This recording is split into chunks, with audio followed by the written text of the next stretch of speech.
Hey guys, Dr. Scott Nall here from the Village Osteopath. Today is May 1st, 2020, and we are in full COVID-19 mode here in Indiana. And I just wanted to do a quick update. I haven't done one in a while. I will be linking to my previous video because a lot of the stuff I said back then still holds true. But today I just wanted to kind of give everyone a little bit of a message of hope and just tell everyone to kind of chill out a little bit. A few weeks ago, I just kind of almost quit listening to the news altogether. And the reason I did this is because I was listening to a Fox News virtual town hall during a lunchtime. And what was going on is that a lot of the news stations had brought their medical correspondents. So these are all physicians, okay?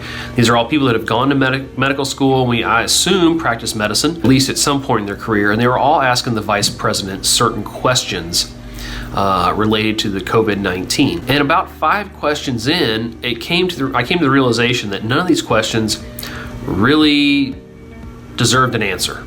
And I know growing up, we've all been told there's no such thing as a dumb question. Well, that statement implies that you're a learner asking a teacher a question.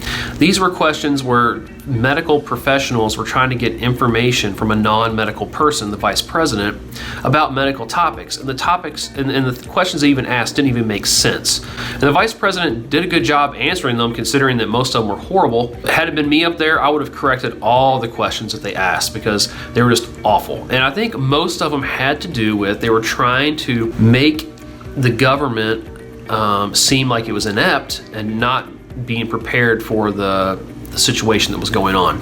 And so I'm going to give you a few examples of some of the questions, okay, that they had given them. One was, they asked the vice president, they started out by talking about the study that was done in France on azithromycin and hydroxychloroquine and how it showed some positive results in COVID-19 patients.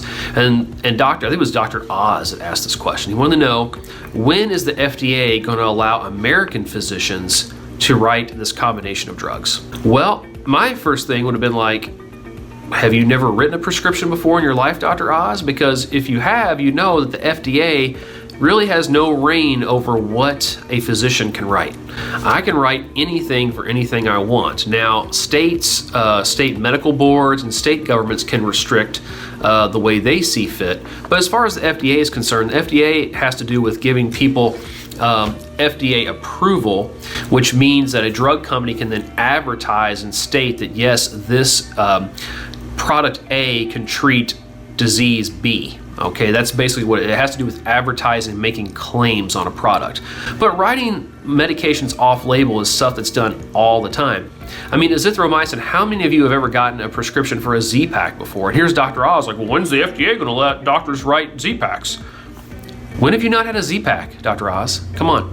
And so right there, and the thing that really bothered me too is that Pence went ahead and answered the question like it was legit, which makes me wonder, does he even know what the FDA even does? You know, and apparently Dr. Oz has no clue, and he's a doctor, he should know. But someone who's in government, and the vice president, should also know what the FDA does. And so this back and forth about the FDA's role was very discerning. What it makes people feel like is, oh my gosh, there's something available out there, but my inept government is not allowing my doctor to help me, which is not true at all. Okay, so that's one thing. That question leads you to think these things, and it's not true. One of the doctors asked, why are the clinical trials going on not being done in the same fashion that HIV trials are being done? In other words, why are people not able to get a hold of medications earlier like they are in FDA cleared trials that are looking at HIV? Well, that's a very apples to orange type of question. And of course, at this time now, we're talking about antivirals now, like today, but back when this town hall was on, they were still talking about azithromycin, hydroxychloroquine. So when we look at that, it's very different. The drugs they're testing in these FDA trials for HIV are experimental. They've never been used on people before. We don't know what's going to happen. We don't know the safety profiles, and they're extremely expensive. Azithromycin and hydroxychloroquine, dirt cheap, been out for decades. And so very different, okay? Very, very different. So we don't need to treat the trials the same because they're totally different situations. The next round of questions had to do with being prepared for testing, being prepared for treating, And every question was asked, it was asked in, when is this going to be ready for all Americans? Okay, so here's a few of them. Mr. Vice President, when is testing going to be available for all Americans? Mr. Vice President, when will we have capacity for ventilators for all Americans? Mr. Vice President, when are we going to have treatment available for all Americans? And he went ahead and answered all this. My first response would be, well, first thing, every single American is not going to be infected with COVID-19. Okay? We kind of know the percentage rate of infection, and with all these different social distancing things that we've been doing on it, should be less than that. And so the fact that what they're trying to do is create this fear that, oh my gosh, we're not prepared for this, we're not ready, because not every single American is going to be able to get it. Well, every single American doesn't need it, okay? And so just all these questions are being asked by physicians that seem like they have no clue about the real world. Very strange. All right, next thing that the news did that I found very disturbing is when our death rate numbers surpassed that of Italy. So we all knew from the news that Italy was just horrible. We talked about this a little bit in my last video on this, how everyone kind of flooded the emergency room and the hospitals were overwhelmed. Well, guess what? Here in the United States, we did not do that. We did not flood the hospitals like in most places like they did in Italy. And so people who needed care were able to receive it, and we had ventilator capacity to take care of that. But when our numbers surpassed Italy, it was almost like it was like a big thing in the news. Everyone's like, woo, we surpassed Italy, yay, we can. I mean, it seemed like they were excited about it, like this was a good thing. But think about the population of the United States versus the population of Italy. Italy's about twice the size of Texas, one of our states. Now, granted, it's our second largest state, but still, it's about 60 million people. We have 330 million people here in the United States. So our numbers are surely going to surpass Italy's. It makes no sense whatsoever. That's like it's a no-brainer. You expect it to happen. We have more people. So we're going to have more people that get it. So there's that. And here's something that's not being reported on. As far as a lot of the different social distancing and the government shutting down the economy, I want to take a look at two different states. So as many of you know, I used to live in the state of Maine. My wife and I lived there for a year. We really loved it. And some of my friends there are really having a hard time right now because Maine has been locked down for a long time, and they're continuing to be locked down. It looks like for at least another month.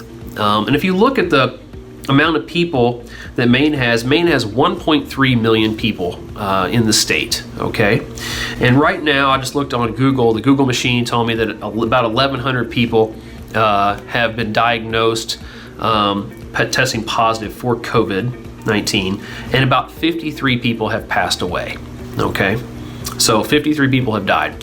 And the state is in complete lockdown, and still. Now let's look at a similar state that has similar population density, and that would be the state of South Dakota. South Dakota has about 900,000 people in the state. So Maine was 1.3 million. So we're looking at 400,000 more people in Maine than in South Dakota. Their infection rate, though, they've reported 2,500, so about double. But their death rate's only been 17 people so far. And the difference between Maine and South Dakota is that South Dakota has basically done absolutely nothing. The governor came out and said, hey, you know, if you're sick, stay home. If you're running a fever, basically all the stuff that I talked about in my last video, using common sense measures, treating this like any other horrible disease that's out there. If you're sick, stay home. If you're not having life-threatening illness, don't go to the emergency room to seek care because it's a virus. It needs to run its course. And then if you are having shortness of breath or things that make it seem like it is an emergency, then go there so you can get the life support that you need during this time. Because we talked about how it can develop into acute respiratory distress syndrome. We do know now there's some coagulation issues going on with COVID-19 that's a little bit different than any other kind of viral or respiratory illness. That seems to be a little bit heavier on that. But in general, this is a disease that's affecting elderly people. I mean, here in Indiana, it's ravaging our nursing homes right now.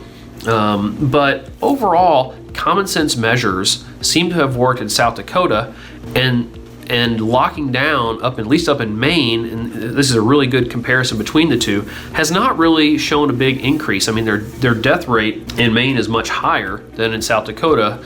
Their infection rate is about half, and half of that in South Dakota, and their population is a little bit more. So it makes you wonder, when we start looking back at a lot of these things, have states that have done less, are they going to show similar results to the states that have done more? We don't know yet, but these are the kind of things that are not being reported on that much. Instead, it's all these questions and comparisons to other countries and other places that are not even similar. So what I wanted to do is show a little comparison between similarities there.